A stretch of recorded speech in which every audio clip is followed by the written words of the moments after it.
പല സുഹൃത്തുക്കളെ, ഇന്ന് നമ്മൾ ചർച്ച ചെയ്യാൻ പോകുന്ന വിഷയം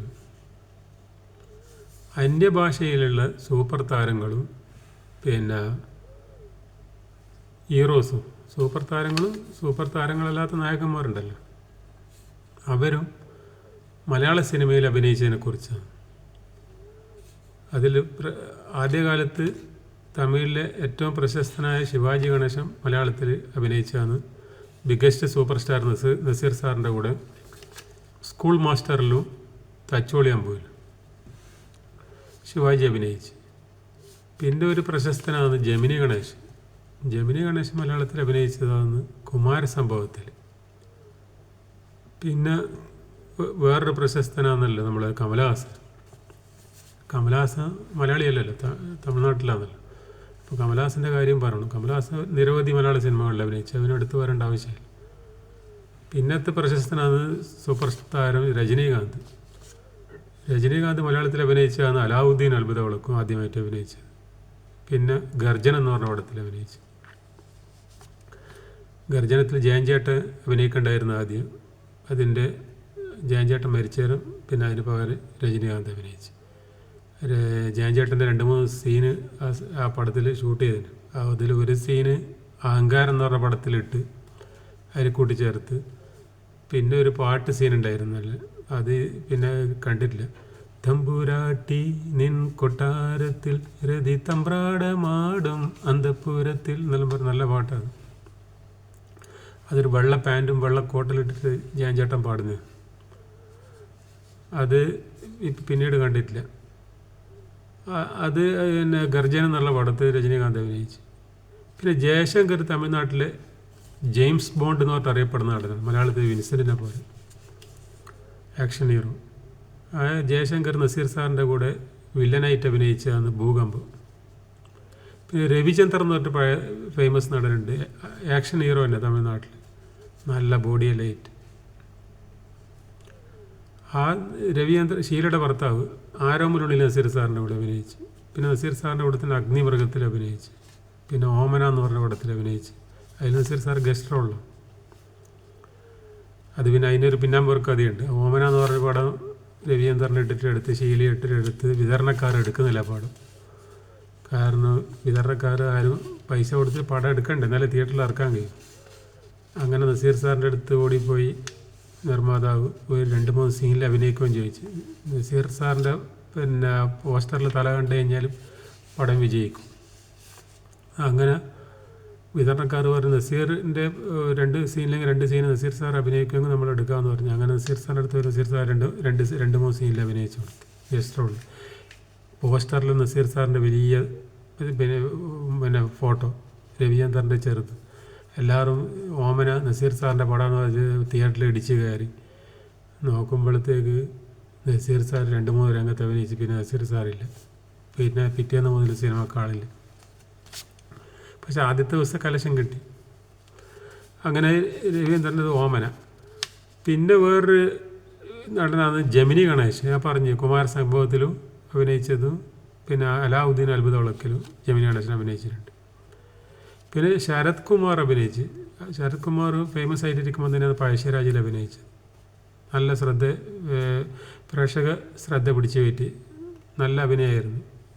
ശരിക്കും പറഞ്ഞാൽ അതിൽ നായകനായ മമ്മൂട്ടിയേക്കാളും തിളങ്ങിയത് ശരത് കുമാറാന്ന് പറഞ്ഞിട്ട് അന്നത്തെ കുറച്ച് ആൾക്കാർ സംസാരിക്കുന്നത് കേട്ടിട്ടുണ്ട്. പഴശ്ശിരാജൻ്റെ സമയത്ത് നല്ല പ്രാധാന്യമുള്ള റോളാണ് ശരത് കുമാറിൻ്റെ. പിന്നെ ശരത് ബാബു, അത് പഴയ നടനാണ്. ഈ രജനീകാന്തിൻ്റെ കൂടെ മുള്ളും മലറിൽ അഭിനയിച്ച നടൻ. പിന്നെ മലയാളത്തിൽ അഭിനയിച്ചതാണ് ഫാസിലിൻ്റെ ധന്യയിൽ നായകനായിട്ട്. അതിൽ മോഹൻലാലാണ് വില്ലൻ. പിന്നെ ഒരു ഫേമസ് നടന തമിഴിൽ നിന്ന് മലയാളത്തിലേക്ക് വന്നതാണ് ആക്ഷൻ കിങ് അർജുൻ. മമ്മൂട്ടിയുടെ കൂടെ ഒരു പടത്തിൽ അഭിനയിച്ചത്, ദിലീപിൻ്റെ ഒരു പടത്തിൽ അഭിനയിച്ചത്. 2 പടവും വന്നതും പോയതും നാട്ടുകാർക്ക് അറിയില്ല. അതുകൊണ്ട് എനിക്കും അതിൻ്റെ പേര് മറന്നുപോയി 2 ആളതും. ഒന്ന് മേജർ രവിയാന്ന് തോന്നുന്നു ഡയറക്ടർ, മേജർ രവിയോ അറിയില്ല. എന്തോ അതിൻ്റെ പ്രൊഡ്യൂസർ അവസാനം മമ്മൂട്ടിൻ്റെ പേരിൽ കേസെല്ലാം കൊടുക്കാൻ പോയി, മമ്മൂട്ടി കാരണമാണ് പടം പൊട്ടിയെന്ന് പറഞ്ഞിട്ട്. അതേപോലെ ദിലീപിൻ്റെ പടത്തിലും അർജുൻ അഭിനയിച്ചില്ല. 2ൻ്റെയും പേര് ഞാൻ മറന്നുപോയി. കാരണം അത് ആർക്കെങ്കിലും അറിയെങ്കിൽ കമൻറ്റ് ബോക്സിൽ ഇട്ടാൽ മതി. കാരണം പിക്ചർ ഫേമസ് ആയിട്ടില്ല, വന്ന് രണ്ടും ഫ്ലോപ്പാന്നല്ല, സൂപ്പർ ഫ്ലോപ്പ്. പിന്നെ വിക്രം മലയാളത്തിൽ മമ്മൂട്ടിൻ്റെ കൂടെ ഇന്ദ്രപ്രസ്ഥത്തിലും സൈന്യത്തിലും അഭിനയിച്ചു. പിന്നെ വേറെ ചില പടത്തിൽ അഭിനയിച്ചു. പിന്നെ സത്യരാജ് മലയാളത്തിൽ അഭിനയിച്ചിട്ടുണ്ട്. അതിൽ സത്യരാജിൽ ഔട്ടായ ശേഷം അഭിനയിച്ചതാണ്. പിന്നെ ഭാഗ്യരാജും ദിലീപിൻ്റെ ഏതൊരു പടത്തിൽ അഭിനയിച്ചിട്ടുണ്ട്. സത്യരാജ് മോഹൻലാലിൻ്റെ പടത്തിലാണ്. രണ്ടുപേരും ഔട്ടായ ശേഷമാണ് മലയാളത്തിൽ അഭിനയിച്ചത്. അങ്ങനെ ഔട്ടായ ശേഷം പിന്നെ മലയാളത്തിൽ വന്ന് അന്യഭാഷയിൽ നിന്ന് വന്നിട്ട് അഭിനയിക്കുന്ന നടന്മാരുണ്ട്. അമിതാഭ് ബച്ചൻ പിന്നെ കാണ്ടകാറിൽ അഭിനയിച്ചിട്ടുണ്ട്. അമിതാഭ് ബച്ചൻ ഇപ്പോൾ ഒന്ന് പണ്ടത്തെ അമിതാഭ് ബച്ചൻ ഔട്ടായതല്ല, അച്ഛൻ റോളിലല്ല അഭിനയിക്കുന്നത്, നായകസ്ഥാനത്ത് നിന്ന് പോയല്ലോ, അതുകൊണ്ട് വന്നിട്ട് അഭിനയിക്കുന്നത്. പണ്ടത്തെ അമിതാഭ് ബച്ചൻ്റെ ശരിയായ കാലത്തൊന്നും വന്നിട്ട് അഭിനയിക്കൂല. ഷോയിലെ കളിക്കുന്ന സമയത്ത് അമിതാഭ് ബച്ചൻ വന്നിട്ട് മലയാളത്തിൽ അഭിനയിക്കൂല. ഇതെന്ന് പറഞ്ഞാൽ ഔട്ടായ നടന്മാർ കുറേ ഉണ്ട്. അങ്ങനെ ജാക്കി ഷെറോഫ് അതിൽ കിട്ടിയ പൈസക്ക് കിട്ടിയ ലാഭം എന്ന് വെച്ചിട്ട് ഏത് ഭാഷയിൽ പോയിട്ട് അഭിനയിക്കും.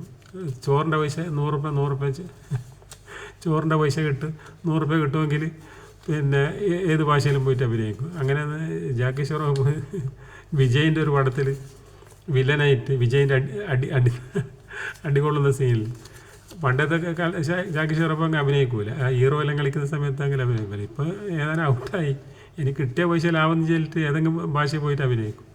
അങ്ങനെ അഭിനയിച്ചതാണ് ജാക്കി ഷെറോഫ് മലയാളത്തിൽ അഭിനയിച്ചത്. മറ്റേ വിനായകൻ്റെ കൂടെ, മോഹൻലാലിൻ്റെ കൂടെ അമിതാഭ് ബച്ചനും കാണ്ടകാറിൽ. പിന്നെ അനിൽ കപൂർ ചന്ദ്രലേഖയിൽ ചെറിയ ഗസ്റ്റ് റോളിൽ അഭിനയിച്ചിട്ടുണ്ട്. അവരെല്ലാം അന്യഭാഷയിൽ നിന്ന് മറ്റും അഭിനയിച്ചു. പിന്നെ അതുപോലെ തന്നെ ഭാഗ്യരാജും സത്യരാജെല്ലാം കിട്ടിയ എന്തെങ്കിലും ചെറിയ പൈസ കിട്ടുന്ന ലാഭം എന്ന് വെച്ചിട്ട് മലയാളത്തിൽ വന്നിട്ട് അഭിനയിച്ചു ഔട്ടായ ശേഷം. പിന്നെ നാഗേഷ് നല്ല സമയത്ത് തന്നെ അഭിനയിച്ചാണ്. ഫേമസ് ആയ സമയത്ത് തന്നെ ബിഗസ്റ്റ് സൂപ്പർ സ്റ്റാർ നസീർ സാറിൻ്റെ അപരാധിയിൽ. അത് നല്ല കോമഡിയാണ് പിന്നെ നാഗേഷിനെ കൊണ്ട് അന്ന്. ഇവരെല്ലോ പിന്നെ തമിഴ്നാട്ടിൽ നിന്ന് വന്നിട്ട് പിന്നെ ഇവിടുന്ന് വന്ന് ഇന്ത്യയിൽ നിന്നെല്ലാം വന്ന് ഞാൻ ഇപ്പോൾ പറഞ്ഞത്. പിന്നെ എം എൻ നമ്പ്യാർ നസീർ സാറിൻ്റെ കൂടെ ആദ്യമായിട്ട് അഭിനയിക്കുന്നത് തച്ചോളിയാൻ പോലെ, നല്ല ഫൈറ്റിലുണ്ട് നസീർ സാറിൻ്റെ കൂടെ. പിന്നെ വിൻസെൻറ്റിൻ്റെ കൂടെ പഞ്ചരത്നത്തിൽ അഭിനയിച്ച്, അതിനുശേഷം പിന്നെ ജയൻ ചേട്ടൻ്റെ കൂടെ 2-3 പടത്തിൽ അഭിനയിച്ച്. ആവേശം, ശക്തി, കോളിളക്കോ എല്ലാം പറഞ്ഞിട്ട് കുറേ പടം ഉണ്ടല്ലോ, അതിലെല്ലാം പിന്നെ എം എൻ നമ്പ്യാർ അഭിനയിച്ചു. പിന്നെ ഇതിൽ ഇപ്പോൾ ഫേമസ് ആയ നടന്മാരുമുണ്ട്, വില്ലന്മാരുമുണ്ട്. അതുപോലെ അശോകൻ എന്ന് പറഞ്ഞിട്ട് വില്ലൻ ഉണ്ടായിരുന്നു പണ്ടത്തെ, MGR കൂടെ അഭിനയിക്കുന്ന അശോകൻ അഭിനയിച്ച പടം അലാവുദ്ദീൻ അത്ഭുത വിളക്കും, അതിൽ ഭൂതായിട്ട്. ഇതിൽ തമിഴ്നാട്ടിൽ ഫേമസ് പിന്നെ ആയിട്ടുള്ള 2 നടന്മാർ അഭിനയിച്ചിട്ട്, ഇതിൽ കുറേ സൂപ്പർ സ്റ്റാറുകളുണ്ട്, പക്ഷേ 2 ഫേമസ് നടന്മാർ മലയാളത്തിൽ അഭിനയിച്ചിട്ടില്ല. ഒന്ന് വിജയകാന്ത്, പിന്നെ ഒന്ന് മുത്തുരാമൻ. വിജയകാന്ത് മലയാളത്തിൽ അഭിനയിച്ചായിട്ട് അറിയില്ല, മുത്തുരാമനും അഭിനയിച്ചത് അറിയില്ല. ബാക്കി എല്ലാ ഫേമസ് നടന്മാരും തമിഴ്നാട്ടിലുള്ളത് മലയാളത്തിൽ അഭിനയിച്ചിട്ടുണ്ട്. വില്ലന്മാരും സൂപ്പർ സ്റ്റാറും എല്ലാം മലയാളത്തിൽ. MGR ഏതൊരു മലയാള പടത്തിൽ അഭിനയിച്ചോ എന്ന് സംശയമുണ്ട്. പഴയ പണ്ടത്തെ ഏതോ ഒരു പടത്തിൽ ഒരു ജീസസിൻ്റെ ജീസസാന്ന് തോന്നുന്നു പടത്തിൻ്റെ പേര്, അങ്ങനെ ജീസസ് പോലത്തെ ഒരു പേരാണ് അത്, ഒരു ഭക്തി പിക്ചറിൽ. അതിൽ MGR അഭിനയിച്ചോ സംശയമുണ്ട്, അത്ര ഉറപ്പില്ല, നമുക്ക് വായിച്ച പോലെ തോന്നുന്നു. MGR പണ്ടൊരു മലയാളത്തിൽ അഭിനയിച്ചു. പിന്നെ കന്നഡയിൽ നിന്ന് വന്നിട്ട് അഭിനയിച്ച നടന്മാരാണ് ഒന്ന്, അല്ല ഇതിൽ തമിഴ്നാട്ടിലെ ഒന്ന് പ്രഭുവിൻ്റെ പേര് പറയും, പ്രഭു കാലാപാനിയിൽ മോഹൻലാലിൻ്റെ കൂടെ അഭിനയിച്ച്. പിന്നെ കന്നഡയിൽ നിന്ന് വന്നിട്ട് ആദ്യമായിട്ട് അഭിനയിക്കുന്ന അംബരീഷാണ്. മലയാളത്തിൽ N. ശങ്കരൻ നായർ, കമലഹാസൻ അഭിനയിച്ച വിഷ്ണു വിജയത്തിൽ. അതിൽ അമർനാഥ് എന്നാണ് പേര്, അംബരീഷിൻ്റെ പേര് അതിൽ അമർനാഥ് എന്നാണ്. അംബരീഷ് എന്ന് കൊടുത്തിട്ടില്ല, ടൈറ്റിൽ കാണിക്കുമ്പോൾ അമർനാഥ്. ജനാർദ്ദനാണ് അംബരീഷിന് ശബ്ദം കൊടുത്തത്. പിന്നെ അംബരീഷ് ഗാനം എന്ന് പറഞ്ഞ ശ്രീകുമാരൻ തമ്പിൻ്റെ പടത്തിൽ അഭിനയിച്ച്. പിന്നെ അഭിനയിക്കുന്നത് വിഷ്ണുവർദ്ധനാണ്, സൂപ്പർ സ്റ്റാർ, നസീർ സാറിൻ്റെ കൂടെ അടിമച്ചങ്ങലയിൽ. പിന്നെ മമ്മൂട്ടിയുടെ കൂടെ കൗരവറിൽ അഭിനയിച്ച്. പിന്നെ പ്രഭാകർ കന്നഡയിലെ ഫേമസ് നടനാണ്. പ്രഭാകർ മമ്മൂട്ടിയുടെ കൂടെ ധ്രുവത്തിൽ നല്ല കട്ടൊക്കെ നിൽക്കുന്ന വില്ലൻ, അതായത് നായകനോളം പ്രാധാന്യമുള്ള വില്ലൻ, അത് സൂപ്പറാക്കിയാണ് പ്രഭാകർ. ഇവരൊക്കെ കന്നഡയിൽ നിന്ന് വന്നത്. രാജ്കുമാർ മലയാളത്തിൽ അഭിനയിച്ചിട്ടില്ല, പിന്നെ കന്നഡയിൽ നിന്ന്. അതുപോലെ തെലുങ്കിൽ നിന്ന് ആരും മലയാളത്തിൽ വന്ന് അഭിനയിച്ചിട്ടില്ല. NT രാമറാവ് അഭിനയിച്ചിട്ടില്ല, നാഗേശ്വര റാവു അഭിനയിച്ചിട്ടില്ല, കൃഷ്ണ അഭിനയിച്ചിട്ടില്ല, ചിരഞ്ജീവി അഭിനയിച്ചിട്ടില്ല. അവരാരും മലയാളത്തിൽ വന്നിട്ടില്ല. കന്നഡയിൽ നിന്നും തമിഴിൽ നിന്നും ഒരുവിധ ആളും വന്ന് മലയാളത്തിൽ അഭിനയിച്ചിട്ടുണ്ട്. അതിനെക്കുറിച്ചാണ് ഇന്ന് പറയുന്നത്. ഓക്കെ.